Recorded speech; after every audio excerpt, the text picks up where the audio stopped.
Hello. स्वागत है आप सभी व्यूअर्स का मेरे YouTube channel learn with Parminder Rawat में। आज हम सॉल्व करेंगे आर्मी जीडी के लिए प्रैक्टिस सेट 24। तो चलिए शुरू करते हैं। पहला भाग है आपका सामान्य ज्ञान का और इसका पहला क्वेश्चन है, क्षेत्रफल की दृष्टि से भारत का विश्व में कौन सा स्थान है। तो क्षेत्रफल की दृष्टि से जो है भारत का जो है 7वां स्थान है। ऑप्शन नंबर सी इसका राइट होगा। अगला प्रश्न है, रोम साम्राज्य किसने स्थापित किया था। तो रोम साम्राज्य जो है वो स्थापित किया था। Option number A Augustus Caesar ने। अगला प्रश्न है, भारत की सबसे पुरानी तेल रिफाइनरी कौन सी है। तो सबसे पुरानी तेल रिफाइनरी जो है भारत की वो है आपकी ऑप्शन नंबर ए दिग्बोई, असम में। कहाँ पर है ये? असम में। अगला प्रश्न है, 1930 में प्रसिद्ध दांडी यात्रा कहाँ से शुरू हुई थी। तो ये शुरू हुई थी आपकी ऑप्शन नंबर ए साबरमती आश्रम, अहमदाबाद से। अगला प्रश्न है, सीमांत गांधी किससे कहा जाता है। तो सीमांत गांधी कहा जाता है option number B Khan Abdul Ghaffar Khan को। किसने कहा आज़ादी मेरा जन्मसिद्ध अधिकार है। तो ये कहा था आपका option number B Lokmanya Tilak ने। अगला प्रश्न है, भारतीय रिजर्व बैंक की स्थापना किस वर्ष की गई थी। तो ये की गई थी आपकी ऑप्शन नंबर बी 1935 ईस्वी में। अगला प्रश्न है, सरदार सरोवर बांध किस नदी पर है। तो सरदार सरोवर बांध जो है यह है आपकी ऑप्शन नंबर डी नर्मदा नदी पर। अगला प्रश्न है,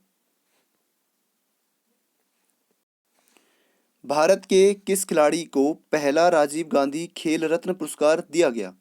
तो ये दिया गया था आपका option number B Viswanathan Anand को। और ये खिलाड़ी जो है शतरंज से संबंधित है। किससे संबंधित है? शतरंज से।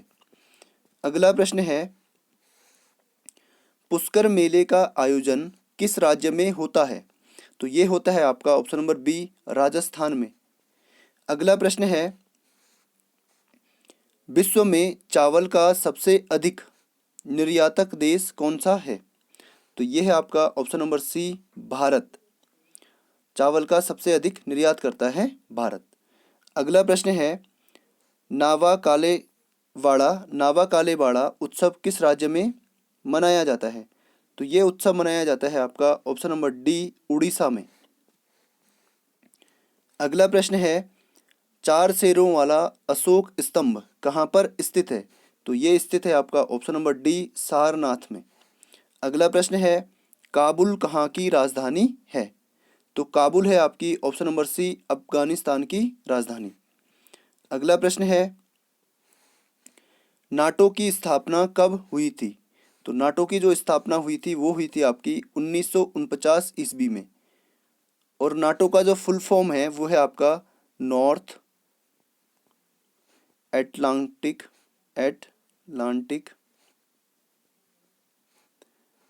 ट्रीटी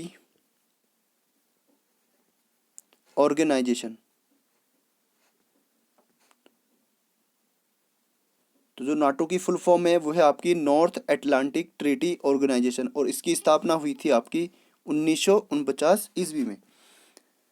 अगला सेक्शन आपका है साइंस का और इसका पहला क्वेश्चन है, निम्नलिखित में से सबसे अधिक प्रोटीन किसमें पाई जाती है। तो सबसे अधिक जो प्रोटीन पाई जाती है वो पाई जाती है दाल में। अगला है, किस ताप पर पानी भाप तरल व ठोस अवस्था में पाया जाता है। तो ये क्वेश्चन थोड़ा सा गलत है। इसमें जो क्वेश्चन बनेगा वो बनेगा, किस ताप पर जो है पानी ठोस अवस्था में पाया जाता है। तो इसका जो राइट आंसर है वो है आपका बी। इस क्वेश्चन के हिसाब से इसका कोई भी आंसर नहीं है, लेकिन इसका जो सही क्वेश्चन बनेगा वो बनेगा, किस ताप पर पानी ठोस अवस्था में, ये वाले बीच के नहीं आएंगे, ठोस अवस्था में पाया जाता है। तो 0 डिग्री सेल्सियस पर जो है पानी ठोस अवस्था में पाया जाता है। अगला प्रश्न है, सिरके में अम्ल की प्रकृति किस कारण होती है। तो सिरके में जो अम्ल की प्रकृति होती है वो होती है एसिटिक अम्ल के कारण। व्हेल एक स्तनधारी है, व्हेल कैसा प्राणी है? स्तनधारी। अगला प्रश्न है, निम्नलिखित में से कौन सा मिश्रण का उदाहरण है? चीनी, कार्बन डाइऑक्साइड, हवा व पानी। तो जो हवा है वो क्या है? एक मिश्रण का उदाहरण है। ऑप्शन नंबर सी इसका एकदम सही होगा। अगला प्रश्न है, किसी तत्व के समस्थानिक में क्या समान होते हैं? तो किसी तत्व, कोई अगर तत्व समस्थानिक है तो उनमें क्या होते हैं? प्रोटॉन समान होते हैं। अगला प्रश्न है, कार्बन के सबसे शुद्ध रूप को क्या कहते हैं? तो कार्बन का जो सबसे शुद्ध रूप होता है वो होता है आपका ऑप्शन नंबर ए, हीरा। अगला प्रश्न है, विटामिन सी का रासायनिक नाम क्या है?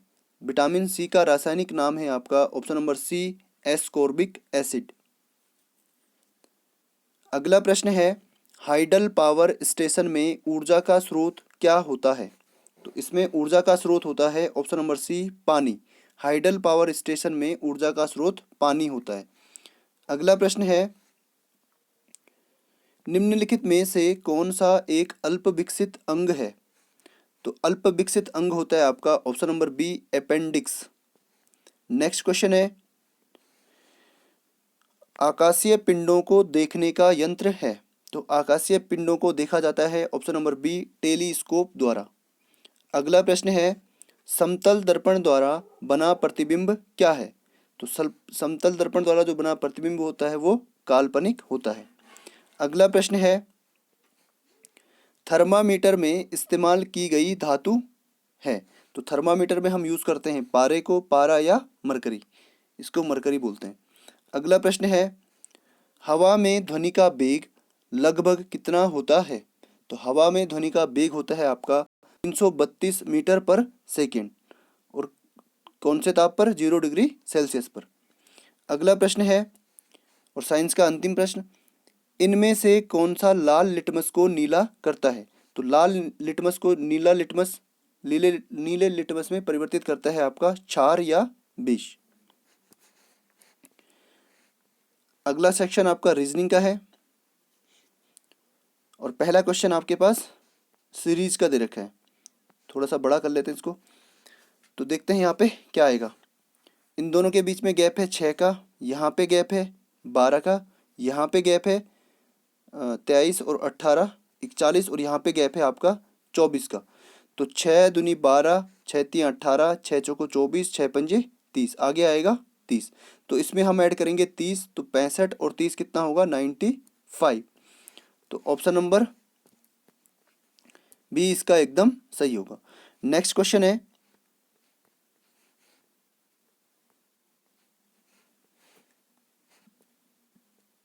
अगला क्वेश्चन डायरेक्शन का है। तो जैसे जैसे क्वेश्चन में बोला गया है हम वैसे वैसे सॉल्व उसको करते चलेंगे। एक लड़का अपनी माँ को ढूंढते हुए पूरब दिशा में, वो पूरब दिशा में जाता है 5 मीटर, ठीक है, यहाँ पे पहुँच गया। फिर 5 मीटर दक्षिण पश्चिम की ओर जाता है, तो दक्षिण पश्चिम यहाँ पे होगा, 5 मीटर यहाँ पे गया, ठीक है। पुनः 5 मीटर उत्तर पश्चिम, अब वो 5 मीटर उत्तर पश्चिम की ओर जाएगा, यहाँ जितना आया था उतना ही उत्तर पश्चिम की ओर जाएगा, तो वो अपनी पहली स्थिति में पहुंच गया।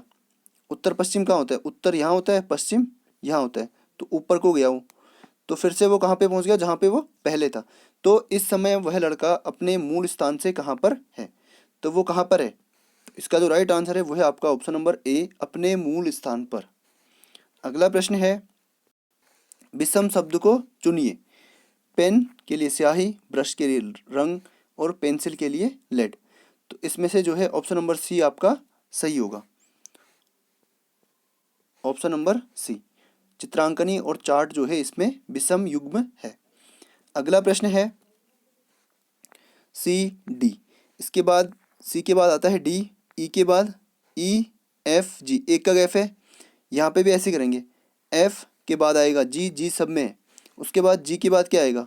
एक का गैप करके जी, एच और आई, तीसरे नंबर पे आएगा आई, तो जी आई जिसमें होगा वही आपका आंसर होगा, तो ऑप्शन नंबर सी आपका सही होगा। अगला प्रश्न है, विषम संख्या युग्म को चुनिए। तो पहले 34 था, फिर 43 है, पहले 3 आगे था, फिर 4, 4 पीछे, इसको उल्टा कर दिया 34 को, यहाँ पे 57 को उल्टा कर दिया 75 हो गया, 12 को उल्टा किया 21 हो गया, 15 को उल्टा करेंगे तो कितना आएगा 51, जबकि यहाँ पे क्या है 41। तो ऑप्शन नंबर डी आपका एकदम सही होगा। तो ये सेट, इस सेट में बस इतना ही। Signing out.